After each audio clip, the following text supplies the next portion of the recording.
আপনার আমি বলি বেশি বেশি করে, মাগরিবের নামাজের পরে একটা নামাজ আছে, জানেন? নামাজের নাম কি? আওয়াবিন নামাজ। কি নামাজ? 6 রাকাত। কয় রাকাত?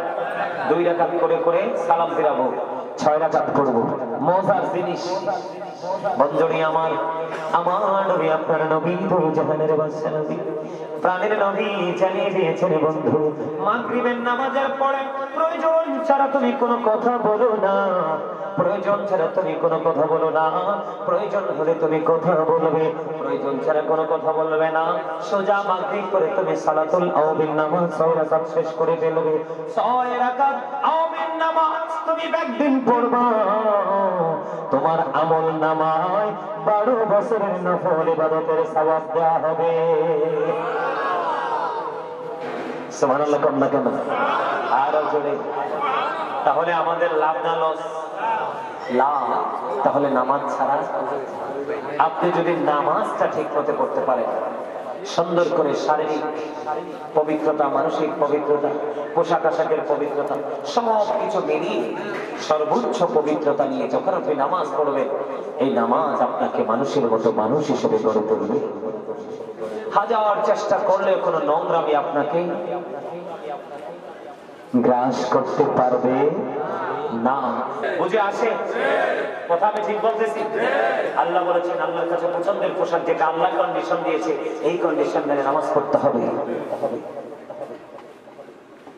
বন্ধুরে আমার, যখন আপনি নামাজে দাঁড়িয়ে যাবেন, নামাজে যখন দাঁড়িয়ে যাবেন, মনে করবেন আপনার সামনে যেন খানায় কাবা।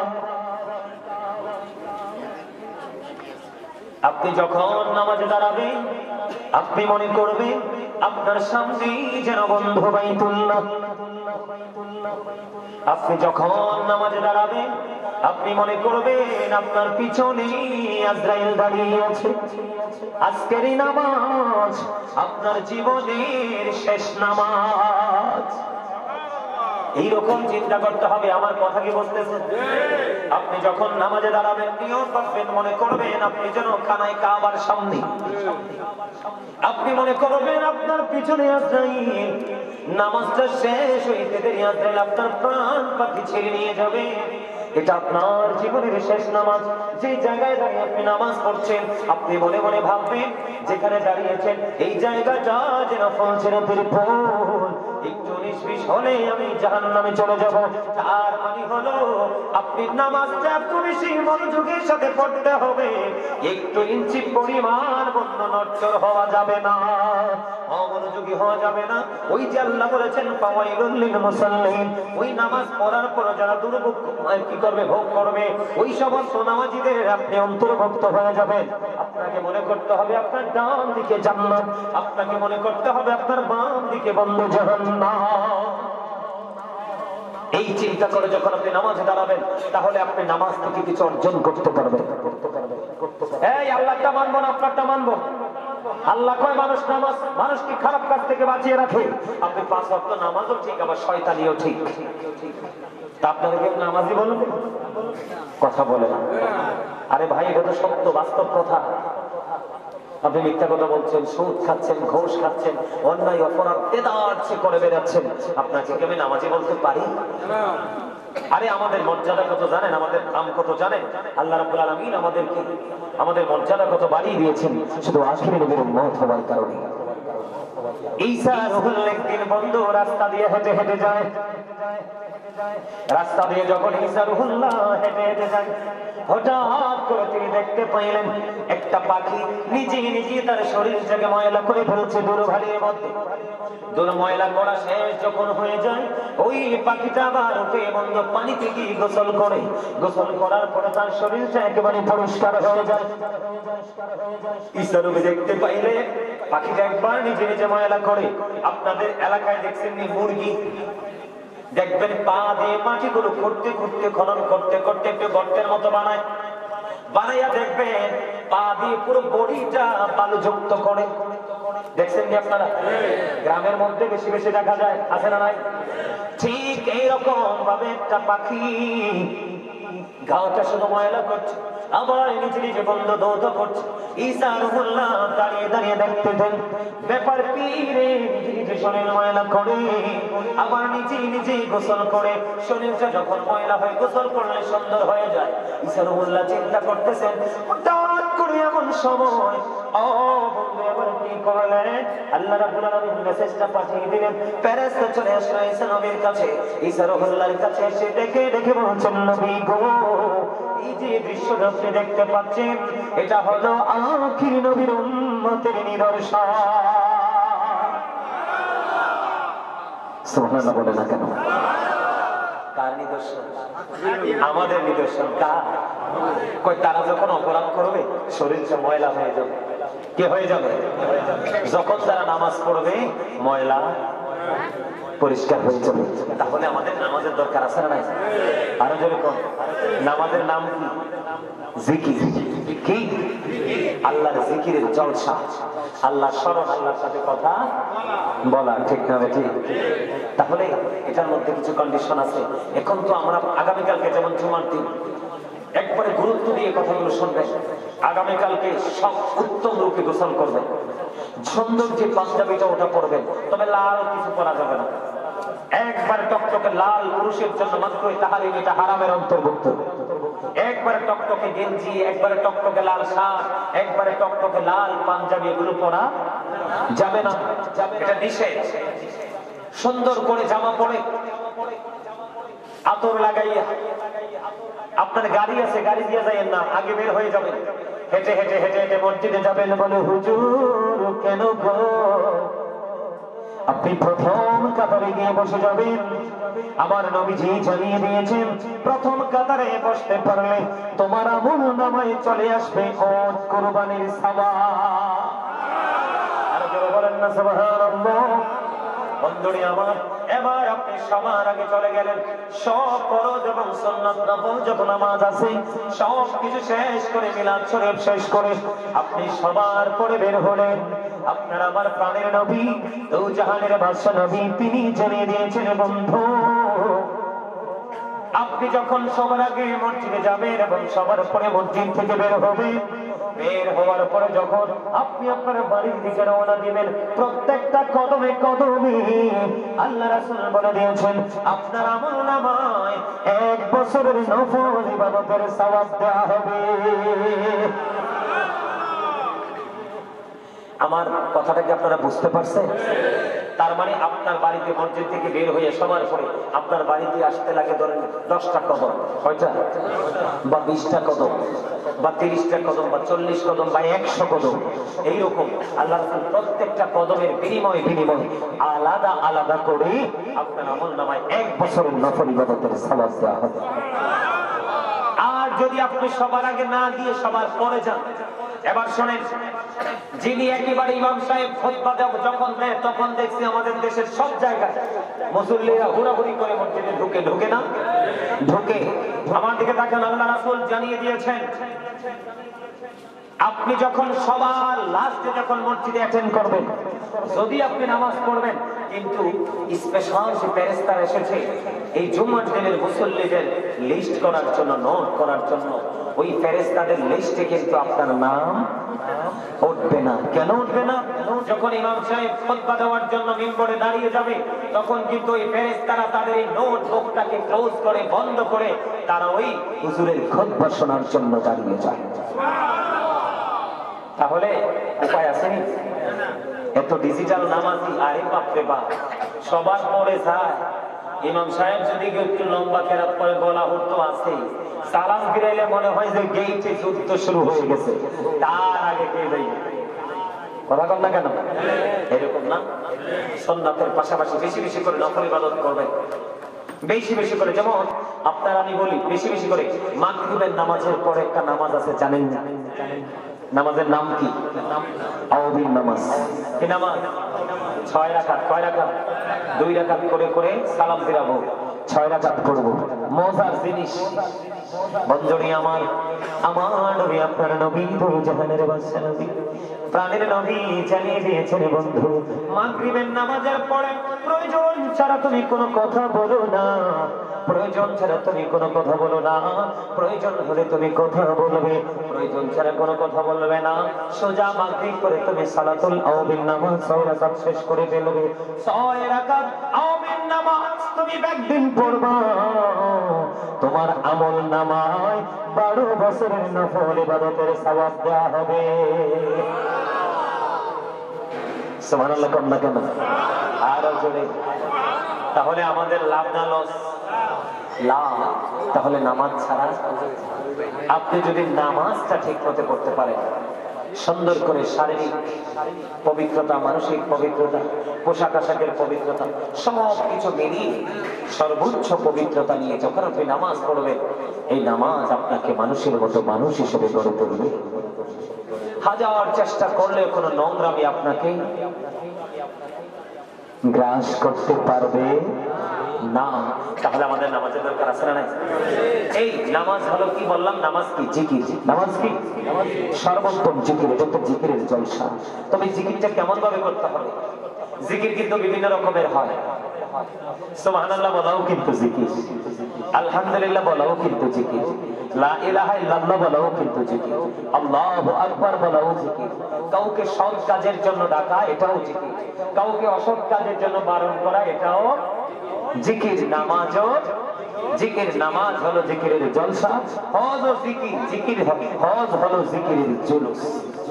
কারণ যেহেতু বিভিন্ন জায়গা পরিদর্শন করে সম্পন্ন করা হয়, এখন এই জিকির কিন্তু কন্টিনিউ আমাদেরকে করতে হবে। কারণ এই জিকির মুমিনের জন্য মেরাজ। এই জিকির আবার কিন্তু পরকালে ফিউচার আপনার জন্য জান্নাতের ছাবি হয়ে আসবে। তাহলে এই জিকির কি ছাড়া যায়? বন্ধুরে আমার, রাসূল জানিয়ে দিয়েছেন জিকির 2 ভাবে করা যায়। জবান দিয়েও করা যায়, কল দিয়েও করা যায়। জবান দিয়েও করা যায়, নবীজি বলে দিয়েছে জবান এবং কল দুটো মিলে যে জিকির করা হয়, ওই জিকির হলো সবচেয়ে উত্তম জিকির। জিকিরে মানুষের মনের গড়ের ময়লা দূর করে। কি করে? জিকির মানুষের মনের গড়ের ময়লা দূর করে। বন্ধু, আজকে যারা আল্লাহর ওলি হয়েছেন তারা জিকির করে করে আল্লাহর ওলি হয়েছে। তারা আল্লাহর অধিক বেশি জিকির করতে করতে নবীর সাথে প্রেমের বিধি লাগাইতে আল্লাহর এত বেশি কাছে চলে গেছে রে। আমার দিকে তাকানো বন্ধ। হাদিস শরীফের মধ্যে এসেছে কেউ যদি জিকির করতে করতে আল্লাহর দিকে 1 বিঘা পরিমাণ এগিয়ে যায়, আল্লাহর সেই জিকির করার বান্দার দিকে 1 গজ পরিমাণ এগিয়ে আসে। সুবহানাল্লাহ বলেন না কেন? জিকির করতে করতে কেউ যদি 1 হাত পরিমাণ এগিয়ে যায়, আল্লাহ রাব্বুল আলামিন ওই বান্দার দিকে 2 হাত পরিমাণ এগিয়ে আসে। কথা কয় না? এই যে জলসায় বসে জিকির করছে কিনা? কথা বলেন না কেন? বন্ধুরে আমার, এই পৃথিবীর বুকে যখন আমরা কোন জলসায় বসে মালিকের জিকির করব, হাদিস শরীফের মধ্যে এসেছে আপনার আমার প্রাণের নবী জানিয়ে দিয়েছেন এর চাইতে উত্তম জলসায় আল্লাহর সেই বান্দার জিকির করবে। কথা বুঝেন নাই? তার মানে আল্লাহর জলসা আমাদের জলসা কি এক? আল্লাহ আমাদের জলসার মধ্যে পাপী আছে, নেকি আছে, নামাজি আছে, বেনামাজি আছে, সিটার আছে, বাটপার আছে, কত কাজ আছে না? ভালো মন্দ মিলাইয়া আছে না? আর আল্লাহর জলসা কি কিছু আছে? সব তো রহমত, সব নিয়ামত। জোরে জোরে কন্যা সুবহান। আরে আরো জোরে বলেন সুবহান। বন্ধুরে আমার, আপনার আজকে জিকিরে জলসায় হেঁটে হেঁটে আসছেন কিনা? আল্লাহর হাবিব জানিয়ে দিয়েছে জিকির করতে করতে কেউ আল্লাহর দিকে যারা এগিয়ে যায় হেঁটে হেঁটে, আল্লাহ রাব্বুল আলামিন ওই বান্দার দিকে দৌড়ে চলে আসে। সুবহানাল্লাহ বলেন না? সুবহানাল্লাহ আলহামদুলিল্লাহ লা ইলাহা ইল্লাল্লাহ। সুবহানাল্লাহ আলহামদুলিল্লাহ লা ইলাহা ইল্লাল্লাহ। লা ইলাহা ইল্লাল্লাহ লা ইলাহা ইল্লাল্লাহ।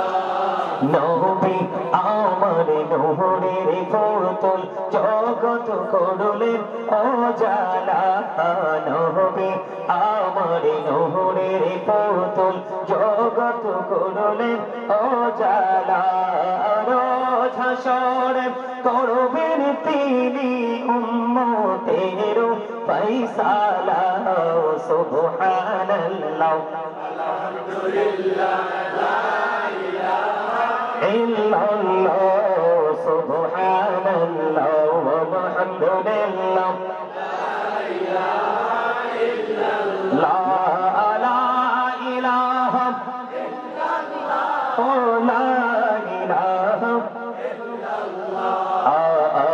শিকর সিলহ কালম সৃষ্টি যাহার ওসিলা শিকর সিলহ কালম সৃষ্টি যাহার ওসিলা নিজে আল্লাহ খুশি হইয়া নাম রাখলে দেহা বিবুল্লাহ সুবহানাল্লাহ আলহামদুলিল্লাহ লা ইলাহা ইল্লাল্লাহ সুবহানাল্লাহ আলহামদুলিল্লাহ লা ইলাহা ইল্লাল্লাহ লা ইলাহা ইল্লাল্লাহ লা ইলাহা ইল্লাল্লাহ লা ইলাহা ইল্লাল্লাহ মুহাম্মাদুর রাসূলুল্লাহ সাল্লাল্লাহু আলাইহি ওয়াসাল্লাম আলহামদুলিল্লাহ বলেন এই যে জিকিরটা করলাম না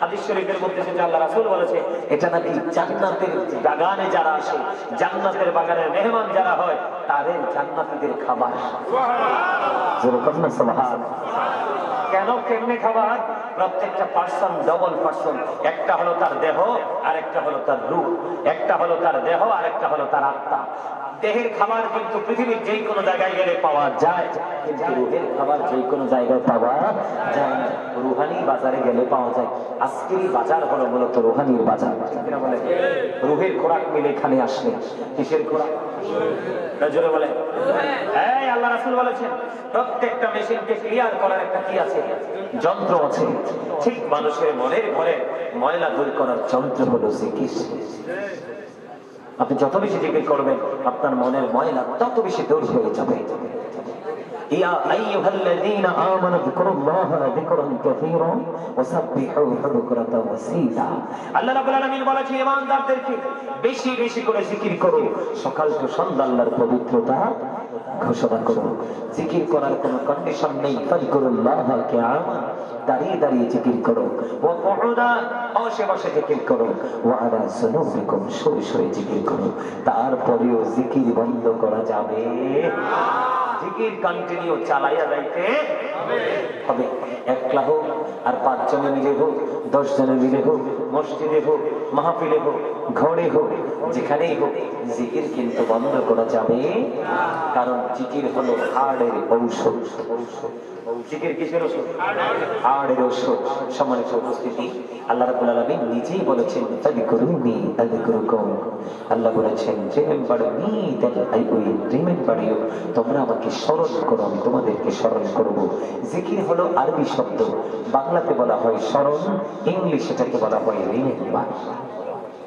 তার মানে আমরা আল্লাহর স্মরণে সব সময় অল টাইম মিউজিকে থাকবো তাই না আরো জোরে বলেন আল্লাহর ওলি যারা হয়েছেন পৃথিবীর বুকে আজকে শুধু আপনার বদিউজ্জামান সাহেব নয় উনি ছাড়া আপনারা ওনার স্মরণে আজকে 87তম আজকে নুরানি জলসা সাজিয়েছেন এইরকম বাংলাদেশের আনাচে কানাচে পৃথিবীর অলিগলিতে এমন আল্লাহর ওলি অনেক রয়েছে এই নিয়ে আমাকে দেখেন ছোট্ট একটা হাদিস শরীফ শোনাই হযরত জুরাইজ আল্লাহর একজন প্রিয় ছিলেন তিনি মানুষের মাঝে মানে মানুষের মাঝে দলবদ্ধ হয়ে তিনি আমল করতে মজা পেতেন না তিনি আমল করতেন অনেক লোকালয় থেকে অনেক দূরে তিনি মাটির একটা হুজরা বানিয়ে ওই হুজরার মধ্যে তিনি একাগ্র চিত্তে আল্লাহর গোলামি করতেন জিকির করতেন কন্যা সুবহানাল্লাহ আল্লাহর ওলিরা এখনকার আমাদের মতো ডিজিটাল ইমাম সাহেবদের পিছনে নামাজ পড়ে না তারা কি করে না তারা একা একা পড়ায়। কারণ আমরা তো ডিজিটাল নামাজ পড়ি, ঠুস করে কপালে লাগাই আবার উঠি সোজা হই, এটা কোনো টাইম টেবিল নেই। কিন্তু ওনারা যখন সিজদা দেয়, ওনারা যখন রুকু দেয়, ওনারা যখন কোরআন তেলাওয়াত করে, আর বর্তমান ডিজিটালিস্ট যারা আছে তাদের সাথে কম্পেয়ার করলে দেখা যায় তাদেরটা আমাদের আকাশ পাতাল পার্থক্য। এই জন্যই তারা আল্লাহর ওলি হয়ে যায় আর আমরা আল্লাহর ওলি হতে পারি না। বুঝে নিতে হবে তারা কেমন করে হলো। আমাদের তো এখানে অবজারভেশন নাই, আমাদের তো সেই গবেষণা নেই, সেই চিন্তা নাই, ঠিক কিনা বলে? সম্মানিত উপস্থিতি, আমি আর জিকির নিয়ে কথা বলবো না, এবার ছোট্ট করে একটু কথা বলবো পর্দা নিয়ে। নারী এবং পুরুষ, পুরুষেরটা মোটামুটি একটু বলছি না? পুরুষের ফরজ পোশাক কি? লুঙ্গি হোক, প্যান্ট হোক, পায়জামা হোক, ট্রাউজার হোক, যেটাই হোক, উপর দিয়ে থাকবে নাভি বরাবর আর নিচে দিয়ে থাকবে টাকনোর উপরে, টাকনোর। এখন আমরা তো এত হতভাগা, উপর দিয়েও নাভির নিচে, নিচে দিয়েছে একবারে টাকনো না, শুধু মুরান নিচে। কথা বল না কেন? আল্লাহর অর্ডার কি মানছি? এই পোশাকের জন্য জাহান্নামে যেতে হবে। এই পোশাকের জন্য কি করতে হবে? কারণ আমরা ইচ্ছে করে ফরজ তরক করেছি, অহংকার করেছি। বর্তমানে সুখ্যাতির পোশাক আমরা মনে করে এটাকে পড়ছি, নাইলে ফ্রেন্ড সার্কেল সেদিন ইজ্জত থাকবে না, গেলে বলবে তুই গাই আইছে। এই পৃথিবীতে যারা সুখ্যাতির পোশাক পরবে কিন্তু শরীয়ত সম্মত নয়, কাল কিয়ামতের দিন তাদেরকে অপমানের পোশাক পরানো হবে। কি করানো হবে? কথা বলেন না কেন? কি করা হবে? অপমানের পোশাক পরানো হবে। এই জন্য পুরুষরা লাল কাপড় পরা যাবে না, নির্দিষ্ট সীমারেখার বাইরে পোশাক পরা। এখন চালাকি করে বলবেন হুজুর নামাজের সময় টাকনোর নিচে উঠাই ফেলবো, আমি এটা মানবো, টাকনোর নিচে বলতে উপরে উঠাতে পারবেন, কিন্তু উপরটা উঠাইবেন কেমনে? টানলেও এটা উঠতো না, কারণ এটা জন্ম হয়েছে ছোট্ট হইয়া। কি হইয়া? মিশা কথা বলছি রে, হ্যাঁ? এটা কি উড়ে? আরে কি বেসরম রে! আরে চোখ দেখতে, আমাদের চোখ বড় ভাঙ্গিয়া দেখলে তোদের পোশাক পরা দেখলে, সামনে দিয়ে দেয়া হয় রাস, পিছন দিয়ে দেয়া হয় রাস। আল্লাহ কয় আমি আমার বান্দারে সুন্দর করে ইচ্ছে মতো করে বানাইছি, আর তাদেরকে আরো সুন্দর রাখার জন্য তাদেরকে পোশাক দিয়েছি। আর সেই পোশাক নিয়ে তোমরা করছো তামাশা। আর যারা নারী বলেন পুরুষ বলেন শরীয়তের সীমারেখা ওভারটেক করবে না, ইসলামের বিধান মেনে তারা পর্দা করে চলবে, আল্লাহ রাব্বুল আলামিন তাদের জন্য এত চমৎকার চমৎকার পোশাক বরাদ্দ দিবে। আল্লাহ বলবে এখান থেকে যেটা পছন্দের সেটাই গ্রহণ করো। সুবহানাল্লাহ বলেন না কেন? আমি আমার মা বোনদেরকে বলছি, আল্লাহ রাসূল বলেছেন একটা পুরুষ যদি অন্ধ হয়, কি হয়? একটা পুরুষ যদি অন্ধ হয়, সে চোখে দেখে না, আপনি তো চোখে দেখেন, অন্ধ পুরুষের দিকে পর্যন্ত দৃষ্টি দেওয়া যাবে না। কি করা যাবে না? অন্ধ পুরুষের দিকে পর্যন্ত তাকানো। আল্লাহ রাসূলকে প্রশ্ন করা হলো, ইয়া রাসূলুল্লাহ দেবর সম্পর্কে, আমার নবীজিকে দেবর সম্পর্কে প্রশ্ন করার পরে, দেবর সম্পর্কে প্রশ্ন করার পরে আমার রাসূল বলেছেন দেবরের সাথে দেখা করার চাইতে একটা নারীর মৃত্যু অনেক বেটার। নাউজুবিল্লাহ বলতেন না? এখনকার বউরার তো সবচেয়ে বেশি শখ কথা ননদের জামাইয়ের সাথে আর দেওরের সাথে। কথা কয় না, ভুল কইছি? দেখবেন বাসরের সাথে কথা কইতে আসে না, শরম পায়। দেওরের সাথে হাঁটা চলা, ঘোরাঘুরি, কত ধরনের মাখামাখি। নাউজুবিল্লাহ বলে, আর আরো জোরে কন্যা নাউজুবিল্লাহ। এই আল্লাহ রাসূল বলেছেন নারী হচ্ছে গোপন জীব। কি জীব? গোপন জীব। এটা প্রকাশ্যে বের হওয়া যাবে না। কি করা যাবে না? প্রকাশ্যে বের করা যাবে না। এটা যদি প্রকাশ্যে বের হয়, আল্লাহ রাসূল বলেছেন শয়তান নাকি তাদের দিকে তাকাইয়া উকি ঝুঁকি দেয়। আরে জোরে কন্যা নাউজুবিল্লাহ। শয়তান তাদের দিকে তাকাইয়া কি করে? টিটকারি মারে। পুরুষকে ঘায়েল করার জন্য শয়তান নারীকে রশি হিসাবে ব্যবহার করে। এই জন্য আল্লাহ রাসূল বলেছেন যাদের স্বামী বিদেশে আছে, অথবা তুমি বাড়িতে আছো, স্বামী যশোরে আছে চাকরি করে, নীলফামারীতে আছে, কুড়িগ্রামে আছে, ঢাকাতে আছে, কুমিল্লাতে আছে, ওই সমস্ত স্বামী যাদের কাছে নেই, ইসলাম আল্লাহ রাসূলের বিধান অনুযায়ী ওই স্ত্রীদের সুন্দর কাপড় পরা, সাজগোজ করা টোটাল নিষেধ। কথা বলেন না কেন? কি কেন নিষেধ বলবেন না আমাকে যে হুজুর কেন নিষেধ? যেখানে একটা বেগানা নারী থাকে, যেখানে আরেকটা বেগানা পুরুষ থাকে, এখানে মাঝখানে থার্ড পারসন থাকে শয়তান। কে? আরো যারা কন্যা কেন? শয়তান। নারীরা পর্দায় থাকতে হবে। এখন তো আমাদের দেশে কত রঙের মহিলা বের হয়েছে, আপনাদের এলাকায় আছে কিনা জানি না, আমাদের এই দিকে আছে। এই তোমরা ছেলেরা তো মার্কেট করতে যাও না, শপিং মলে যাও তো? আচ্ছা তোমরা আমার একটা সত্য কথা কইবা, আমরা তো পুরুষ, আমাদের হাতে গোনা কয়েকটা কাপড় না? হ্যাঁ, একটা প্যান্ট, হয় লুঙ্গি, এই পরনের দুটো জিনিস, তাই না? আর ট্রাউজার, প্যান্ট, এগুলো তো প্যানের মতো। আর আমরা বডিতে যেগুলো লাগাই, একটা গেঞ্জি, একটা শার্ট, একটা পাঞ্জাবি, আর শীতের জন্য একটা ব্লেজার অথবা একটা কোটি, এরকমই তো, একেবারে হাতে গোনা না? আর মার্কেটে গেলে মহিলাদের কসমেটিক্স থেকে ধরে পোশাক আশাক থেকে ডিজাইন, ওমা গোমা শাড়ি তো আছে, 3 পিস আছে, 2 পিস আছে, 1 পিস আছে, আরো কত পাখি চাকি, কত জামা। এরপরেও নীলজ্জের মতো, বেহায়ার মতো পুরুষের একটা গেঞ্জি গাদিয়া লাগে, একটা শার্ট গাদিয়া লাগে। আর এই যে জিন্স প্যান্ট গুলো দেখলে আমার কাছে মনে হয় গন্ডারের চামড়া, এরকম না? ওমা বেড়াইতে ফ্যানও দিয়ে নিয়ে ফিঙ্গা লাগে। হ্যাঁ আমি দেখি তো মহিলাদের, আল্লাহ মহিলারা কিন্তু সফট, তারা কিন্তু নরম, তাদেরকে ফুলের সাথে তুলনা করা হয়েছে। আপনারা জানেন যে মহিলা 5 ওয়াক্ত নামাজ পড়বে, লজ্জাস্থানের হেফাজত করবে, রমজান মাসে রোজা রাখবে, স্বামীর কথা মেনে চলবে, ওই নারীর জন্য 8টা জান্নাতের দরজাই খোলা থাকবে। সে যেটা দিয়ে মন চায় সেটা দিয়ে যেতে পারবে জান্নাতে। জোরে কন্যা সুবহানাল্লাহ। এখনকার মহিলাগুলো কেমন জানি হয়ে গেছে বেশরম, এই রাস্তা দিয়ে কে যায় না কে আসে খবর নাই, উদাম দুদাম হয়ে হাঁটাহাঁটি করতেছে, চলাফেরা করতেছে। এই আরেকটা সমস্যা তাদের আছে, আল্লাহ রাসূল বলেছেন যেই মহিলা পোশাক পরার পরেও তার শরীর দেখা যায়, ওই মহিলা পোশাক পরিহিত মহিলা নয়, ওটা উলঙ্গনি ল্যাংটা মহিলা। জোরে কন্যা নাউজুবিল্লাহ। বন্ধুরে আমার বলে হুজুর একটু আগে কেন গো পুরুষের পোশাকের কথা বললেন? একটু আগে পুরুষের পোশাকের কথা এই কারণে বলেছি, যে মহিলাটা পুরুষের পোশাক পরবে, পুরুষের মতো চলাফেরা করবে, পুরুষের মতো সব কিছু করবে, ওই মহিলাকে হাদিসের ভাষায় বলা হয় মর্দা মহিলা।